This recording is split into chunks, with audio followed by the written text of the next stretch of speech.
그런즉 유대인의 나음이 무엇이며 할례 유익이 무엇이냐? 범사에 많으니 우선은 그들이 하나님의 말씀을 맡았음이니라. 어떤 자들이 믿지 아니하였으면 어찌하리요? 그 믿지 아니함이 하나님의 미쁘심을 패하겠느냐? 그럴 수 없느니라.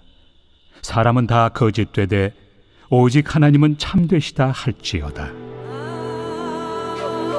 기록된 바 주께서 주의 말씀에 의롭다 함을 얻으시고 판단받으실 때 이기려 하심이라 함과 같으니라. 그러나 우리 불의가 하나님의 의를 드러나게 하면 무슨 말 하리요? 내가 사람의 말하는 대로 말하노니 진노를 내리시는 하나님이 불의하시냐? 결코 그렇지 아니하니라. 만일 그러하면 하나님께서 어찌 세상을 심판하시리요? 그러나 나의 거짓말로 하나님의 참되심이 더 풍성하여 그의 영광이 되었다면 어찌 내가 죄인처럼 심판을 받으리요? 또는 그러면 선을 이루기 위하여 악을 행하자 하지 않겠느냐? 어떤 이들이 이렇게 비방하여 우리가 이런 말을 한다고 하니 그들은 정죄받는 것이 마땅하니라. 그러면 어떠하냐? 우리는 나으냐? 결코 아니라.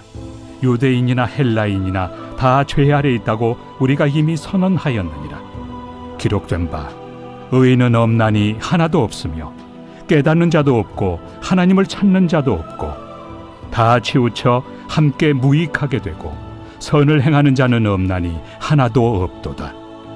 그들의 목구멍은 열린 무덤이요 그 혀로는 속임을 일삼으며 그 입술에는 독사의 독이 있고 그 입에는 저주와 악독이 가득하고 그 발은 피 흘리는 데 빠른지라. 파멸과 고생이 그 길에 있어 평강의 길을 알지 못하였고 그들의 눈앞에 하나님을 두려워함이 없느니라 함과 같으니라. 우리가 알거니와 물은 율법이 말하는 바는 율법 아래 있는 자들에게 말하는 것이니 이는 모든 입을 막고 온 세상으로 하나님의 심판 아래 있게 하려 함이라. 그러므로 율법의 행위로 그의 앞에 의롭다 하심을 얻을 육체가 없나니 율법으로는 죄를 깨달음이니라. 이제 우리 오늘 로마서 3장으로 들어갑니다. 로마서 우리 어제 보았던 2장 17절부터 20절은 이제 하나님의 선민이라고 말하는 이제 유대인의 두 가지 큰 특징, 바로 율법과 할례, 율법과 할례를 갖고 있다고 자부심을 갖고 있지만 그들은 그 할례가 갖고 있는 할례 받은 자로서의 이제 하나님의 뜻을 행할 수 있는 능력, 또 율법에 담겨 있는 하나님의 뜻을 알 뿐만 아니라 실제로 순종할 수 있는 능력, 이 능력 자체가 결여되어 있어서 결국은 이방인들이나 큰 차이가 없다는 겁니다. 그 행함에 있어서. 자, 너희들이 그렇게 이 유대의 자부심을 갖고서는 할례도 있고 또 율법도 있다고 하지만 결국 너희들은 이방제인과 크게 다르지 않다. 이렇게 이제 우리 어제의 말씀의 결론을 이제 우리가 함께 생각을 해봤습니다. 그래서 진정한 유대인은 누구냐? 끝에 29절에 나와 있는 이면적 유대인이고 할례는 마음에 하고 이제 성령의 능력에 있는 것이고 율법에 있지 않다 이렇게 얘기를 하죠. 그래서 겉으로 드러나는 이 표지들, 유대인의 표지, 율법과 할례, 이것을 보통 이제 경계선 표지라고 얘기합니다. 경계선, 유대인과 이방인을 구별하는 이 경계선의 표지가 바로 율법과 할례인데 사실 겉으로 드러나는 게 아니라 그 이면에 있는 진정한 변화와 능력이 진정한 하나님의 백성됨의 표지라는 것이죠. 여러분, 우리도 신앙생활을 하면 할수록 우리 안에 주의 은혜와 능력이 갈수록 새로워질 수 있기를 축원드립니다. 이게 이 안에 내 안에 살아 역사하는 능력으로 나타나야죠. 이게 그냥 겉으로는 교회 다닌 표시는 많이 나는데 이게 속사람은 변화되지 않고 주의 능력이 관통하지 않으면 이제 신앙생활을 형식적으로 나의 이제 겉모습을 장식하기 위한 그런 것으로 이제 만들면 안 된다는 겁니다. 자, 오늘 말씀은 그렇다면 유대인들이 대부분 능력도 없고 또 할례를 받았다고 하지만 이면적인 이제 이 유대인이 아니라고 한다면 이들이 우리와 뭐가 다르고 유대인들이 뭐가 차이가 있느냐라는 겁니다. 오늘 말씀에 그런즉 유대인의 나음이 무엇이며 그리고 할례의 유익이 무엇이냐. 자, 이방인과 유대인이 모두 타락했다고 하지만 타락했다고 하면 유대인이나 이방인이나 별 차이가 없을 텐데 그럼 유대인이 뭐가 더 낫냐는 거죠. 자, 그런데 2절에 보면 범사에 많다. 그럼에도 불구하고 유대인의 나음이 있다라는 겁니다. 첫 번째는 뭐냐? 그들이 하나님의 말씀을 맡았다. 그렇죠. 자, 맡았다. 이게 이제 원래 그 영어 성경에는 수동형으로 되어 있습니다. entrusted. entrusted. 하나님께서 율법을 의탁하셔서 의탁받았음이라 이런 것이죠. 다른 말로 하면 이제 청지기와 같이 하나님께서 이스라엘 백성들에게 맡겨두셨다라는 겁니다. 율법, 하나님의 말씀을 맡겨두셨다. 여러분, 맡겨두었다라는 것 자체가 사명입니다. 청지기에게 주인이 주인의 소유를 맡기고 타지로 떠나죠. 맡겼다라는 건 그의 소유는 아니고 이제 맡아서 관리할 거지만 맡았다는 건 뭐냐? 그만큼 그 청지기를 믿고 신뢰했다는 거죠. 다른 말로 하면 하나님이 이스라엘 백성들을 믿고 신뢰하면서 구속사의 제한된 기간 동안 이 하나님의 말씀을 맡기셨죠. 그리고 이제 예수 그리스도가 온 이후로는 이것이 이방인에게까지 이제 전달이 되었습니다만 그때까지 복음이 올 때까지 하나님의 율법을 의탁받은 사명이 있다는 겁니다. 의탁받았다는 건 하나님의 선민으로서 하나님이 이 백성들을 신뢰했다라는 것이죠. 자, 3절에 어떤 자들이 믿지 아니하였으면 어찌하리요. 자, 여기 믿지 않았다라는 말은 신실하지 않았다라는 말입니다. 그래서 어떤 자들이 이 하나님의 말씀에 대해서 신실하지 않았다면 어찌하리요. 자, 하나님께서 이들을 신뢰하고 말씀을 맡겨주셨는데 그 말씀에 신실하지 못했다는 것이죠. 저버렸습니다. 자, 그렇다면 그들의 이 신실하지 않음이 하나님의 미쁘심, 신실하심을 패할 수 있겠느냐. 이 미쁘심이라는 말이 신실함, faithfulness로 이제 영어 성경에 나오죠. 하나님의 신실함을 패하겠느냐. 그럴 수 없다라는 겁니다.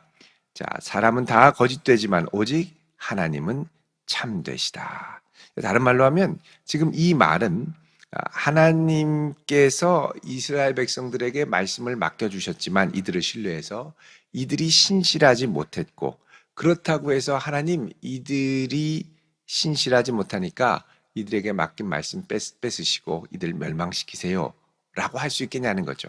자, 하나님은 한번 이들을 신뢰하고 맡겼으면 끝까지 믿고 신뢰한다라는 겁니다. 하나님이 이 유대인들을 하나님의 백성으로 삼았으면 중간에 취소함 없이 반드시 그분의 백성으로 만들고야 만다라는 것이죠. 그래서 하나님께서는 하나님의 말씀을 이들이 맡았으니까 하나님의 신실하심이 이들의 불성실함을 이기고 붙들어 주실 것이다. 이렇게 지금 얘기를 하는 겁니다. 자, 4절에 그럴 수 없느니라 사람은 다 거짓되되 하나님은 오직 참되시다 할지어다. 그러면서 시편 51편 4절을 인용합니다. 기록된 바 주께서 주의 말씀에 의롭다함을 얻으시고 판단받으실 때에 이기려 하심이라. 자, 주님께서 나중에 심판대에서 서실 때 주님께서 이긴다. 주님의 신실함이 이들의 불성실함을 이기면서 그분의 선택이 헛되지 않았다라는 걸 입증할 날이 오게 된다는 겁니다. 자, 그런데 우리는 연약해서 유대인들도 연약하고 5절에 우리 불의가 하나님의 의를 드러나게 하면 무슨 말 하리요? 자, 우리는 불의한데 하나님의 압도적인 신실함이 우리의 불의를 이기고 그분의 신실함을 드러내며 그분의 구원 역사를 일으킨다. 이를 대표적인 것이 복음이죠. 유대인들도 그렇고 예수 그리스도를 거부하고 또 이방인들도 하나님을 거절하고 죄 가운데 있지만 하나님께서 그럼에도 불구하고 그 아들을 보내서 우리를 위해 생명을 내어주시고 부활 승천하셔서 구원의 복음을 주셨습니다. 결국 이것은 예수 그리스도를 십자가에 못 박아 죽인 사람들의 불성실함을 압도하는 하나님의 신실하심이 인간의 불성실함을 이긴 사건이죠. 그래서 하나님의 신실하심이 반드시 그분의 구원 역사를 이루게 되는데, 자, 이렇게 우리의 하나님의 신실하심이 이제 반드시 승리하는 그때에 우리의 불의를 통해서조차도 하나님이 합력하여 선을 만들어 그분의 의를 드러낸다고 하실 때 우리가 이것을 오해하면 안 된다라는 것입니다. 예를 들어서 이런 겁니다. 7절에 그러나 그 다음에 우리의 불의가 하나님의 의를 드러나게 하면 무슨 말을 하겠느냐. 자, 우리의 불의를 통해서조차도 하나님의 신실하심이 구원 역사를 일으킨다고 하면, 아니 하나님, 우리의 불의함 때문에 하나님의 신실함이 나타나고 구원 역사가 일어났다면 우리의 불신을 통해서도 하나님의 역사가 나타났으니 저희도 한몫한 거 아닙니까? 저희들은 심판받지 않아도 됩니다. 우리의 불의함을 통해 하나님의 의로움을 드러났으니 하나님, 저희는 잘한 거죠. 이렇게 자기 합리화를 시킬 수 있다는 겁니다. 그러나 그런 불의함에 대해서는 하나님이 심판을 하시게 되는데, 그런 심판을 내리시는 하나님이 불의하다고 할 수 있느냐라는 것이죠. 그러니까 유대인들이, 아니 우리가 말씀을 맡았고 비록 불성실하긴 했지만 결국 이걸 통해서 예수 그리스도가 왔고, 우리가 불성실하고 하나님의 말씀을 제대로 관리하지 못했지만 그래도 우리를 통해서 하나님 뜻이 나타났으니 우리도 한몫한 거 아니냐, 이렇게 강변하면 안 된다는 겁니다. 그래서 7절에 나의 거짓말로 하나님의 참되심이 더 풍성하여 그의 영광이 되었다면 어찌 내가 죄인처럼 심판을 받으리요. 이게 이제 이들의 주장입니다. 이거 봐라, 우리가 거짓말하고 우리가 불성실하고 하나님 말씀 저버리고 죄 가운데 살고 이러니까 하나님의 더 풍성하신 은혜가 나타나지 않았느냐. 그러면 나는 하나님의 영광을 드러내는데 일조했으니 나는 심판받지 않아도 돼 라고 주장한다는 거죠. 또는 8절에 선을 이루기 위하여 악을 행하자. 자, 선을 이루기 위해 악을 행하자. 이 말은 뭐냐? 하나님의 은혜가 더 드러나게 하기 위해서, 은혜는 죄 가운데 더 풍성하게 드러나니까 우리가 그 은혜를 많이 받기 위해 더 죄를 많이 짓자. 이렇게 할 수 있냐라는 겁니다. 그렇게 하면 안 된다는 거죠. 그러면서 8절 중반에 어떤 이들이 이렇게 비방해서 우리가 이런 말을 한다고 하니, 사도 바울이 예수 그리스도를 오직 믿음으로 구원받는다, 이방인이나 헬라인이나 상관없이 구원받는다, 그러니까 아이 저 사람들은 우리가 죄 짓고 잘못해도 하나님의 신실함이 이긴다고 하니, 아니 우리들이 죄 짓고 잘못하는 것도 결국 하나님의 의를 드러나게 하는 거니까, 아이 뭐 우리가 이 죄 때문에 정죄받을 필요 있어? 너희들은 그래도 괜찮아 라고 이야기한다고 하니 그들은 정죄받는 것이 마땅하도다. 하나님의 신실하심을 무시하지 말라는 겁니다. 여러분 참고로 이 3장 7절 말씀, 8절 말씀은 이단들이 아주 많이 인용하는 거짓말 전도의 근거가 되는 말씀입니다. 왜 그러냐? 이거를 앞뒤 문맥을 싹 잘라버리고 3장 7절에 나의 거짓말로 하나님의 참되심이 더 풍성하여 그의 영광이 되었다면 어찌 내가 죄인처럼 심판을 받으리요? 또 선을 이루기 위하여 악을 행하자, 이렇게 얘기를 하죠. 이거 봐라, 거짓말로도 하나님의 영광을 드러내기만 하면 괜찮다. 그래서 이거를 모략이라고 얘기합니다. 모략. 이게 이제 개역 한글 성경에 나의 모략으로 하나님의 참되심이 더 풍성해진다면 이렇게 나오거든요. 그래서 이거를 모략 전도라고 그러죠. 거짓말 전도. 거짓말해서 사람을 속여가지고 이단 성경 공부를 하게 하고 빠져들고, 사람들 너무 좋다 그래서 빠져들게 만든 다음에 그렇게 해서 이거 봐라, 결국은 우리가 거짓말을 했지만 네가 진리를 알고 이 이단 단체로 오지 않았느냐? 우리가 너를 이 진리를 맛보게 하기 위해서 거짓말을 했던 거야. 그럼 나중에 가면 막 속상하기도 하고 황당하기도 하지만, 내가 그렇게 거짓말로 속지 않았으면 절대 이 이단 단체로 오지 못했겠지. 고맙다. 이렇게 생각하게 만든다는 거예요. 아주 나쁜 거죠. 아주 나쁜 거죠. 앞뒤 문맥만 봐도 그런 말이 아니라는 걸 알 수 있죠. 자, 7절에 다시 보면 나의 거짓말로 하나님의 참되심이 풍성하여 영광이 되었다면 어찌 내가 죄인처럼 심판을 받으리요? 또는 선을 이루기 위하여 악을 행하자 하지 않겠느냐? 그 다음에 그 뒤에가 어떤 이들이 이렇게 비방하여 우리가 이런 말을 한다고 하니, 자, 요런 말은 이 바울을 대적하는 이들이 사도 바울 일행에게 아니 사도 바울이 이런 식으로 하나님의 신실하심을 왜곡하는데 이거 되겠느냐라고 비방을 한다고 하니 그들은 정죄받는 것이 마땅하도다. 이거는 말도 안 된다는 얘기를 지금 하는 겁니다. 그래서 뒤에만 조금 더 읽어봐도 그게 아니라는 걸 알 수가 있죠. 그래서 이 모략전도, 거짓말 전도는 성경적인 근거가 전혀 없는 겁니다. 이 말씀을 갖고 이게 맞다고 얘기를 하는데 잘못된 거죠. 자, 중요한 건 뭐냐면 하나님의 신실함이 우리의 불성실을 이겨내시는데 그럼에도 불구하고 그 하나님의 신실하심을 멸시하지 말라는 겁니다. 멸시하지 말라는 겁니다. 하나님의 신실하심으로 유대인들을 먼저 택하시고 말씀을 맡기셨는데 그거는 사명인 거죠. 사명인 거죠. 그러면서 이제 9절에 또 이야기를 합니다. 그러면 어떠하냐? 우리는 나으냐? 우리 이방인들은 그럼 나으냐? 유대인들이 말씀을 맡았다고 하지만 이렇게 불성실함에도 불구하고 하나님이 은혜를 주셨는데 그럼 우리는 더 나으냐? 아니라는 겁니다.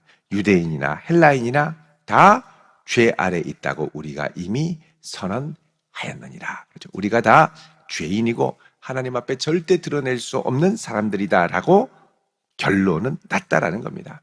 10절에 기록된 바 의인은 없나니 하나도 없고 다 이제 시편에 있는 말씀을 인용한 거죠. 깨닫는 자도 없고 하나님을 찾는 자도 없고 다 치우쳐 함께 무익하게 되고 선을 행하는 자는 없나니 하나도 없도다. 그래서 모두가 선을 행하지 못하고 죄 가운데 빠져있는 죄인이다. 유대인이나 헬라인이나 똑같다라는 겁니다. 그래서 여기 계속 시편을 쭉 인용을 하죠. 예.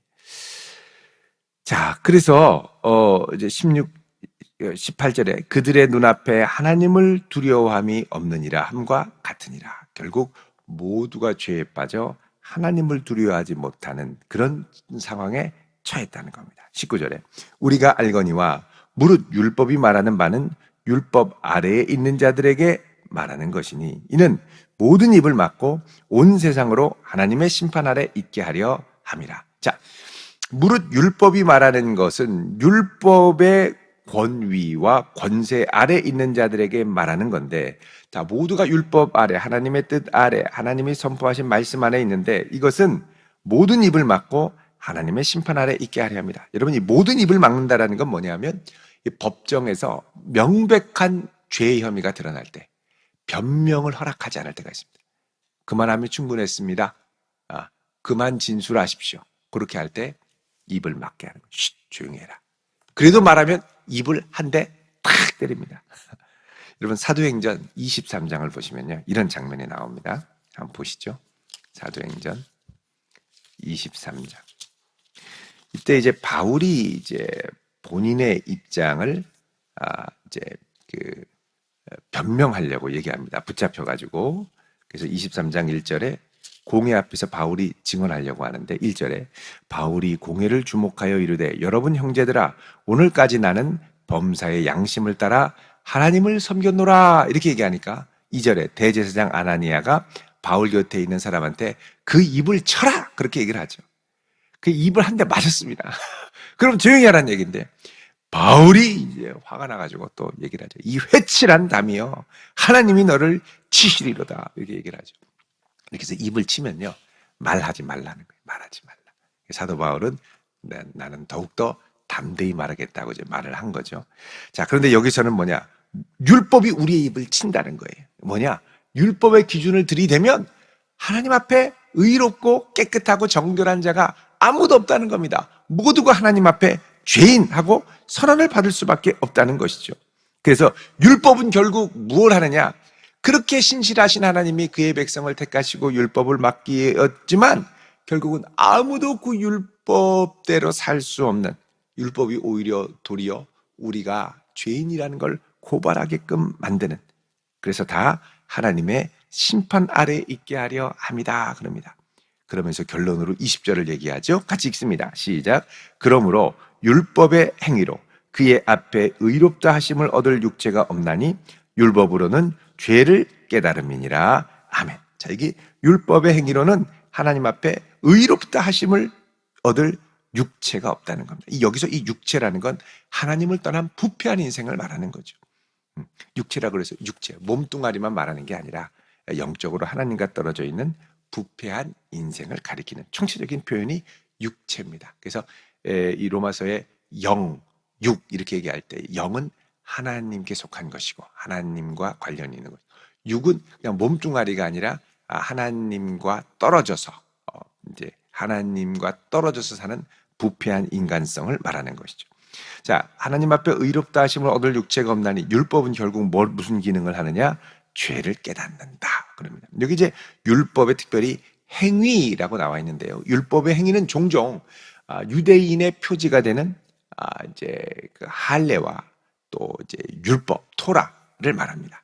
이런 것들을 갖고서 하나님 앞에 의롭다라고 할 육체는 아무도 없는데 결국 이 율법으로는 뭘 하느냐? 결코 하나님의 신실하신 그 의도에 도달할 수 없는 죄인이구나를 깨닫게 된다는 겁니다. 그래서 결국 이 율법을 통해서 얻을 수 있는 건 뭐냐? 선한 건 알겠는데 능력이 없고 또 하나님의 뜻대로 살 수 있는 힘도 없기 때문에 결국은 나는 죄인이구나라는 걸 깨달을 수밖에 없다라는 것입니다. 그래서 우리 신앙의 출발은 뭐냐? 나는 죄인이구나라는 걸 깨닫는 겁니다. 내 힘과 의지로 할 수 있는 것이 없구나. 그때 겸손하게 되고 하나님의 은혜를 구하게 되고 주님의 능력이 우리를 붙들어 주실 수 있죠. 근데 내가 내 힘으로 할 수 있고 뭔가를 할 수 있다라고 생각하면 자꾸 교만해지게 됩니다.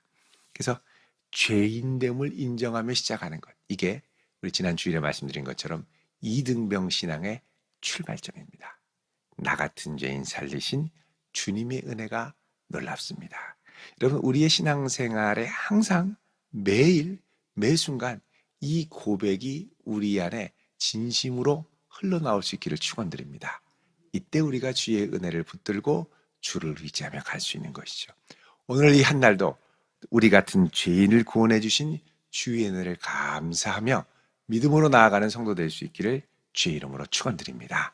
기도하겠습니다. 할렐루야. 거룩하신 하나님 감사합니다. 우리들은 선하지 않고 세월이 갈수록 더욱 악하고 부패한 본성 가운데 헤매우고 있는 죄인임을 고백합니다. 주님, 이 시간 오셔서 우리를 붙들어 주시고 주의 신실한 능력으로 새 힘을 더하여 주사 날마다 겸손하게 죄인된 우리를 살려주신 주의 은혜를 감사하며 살아가는 복된 자녀들이 되게 하옵소서.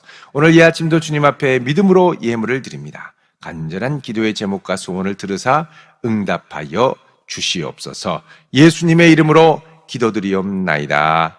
아멘.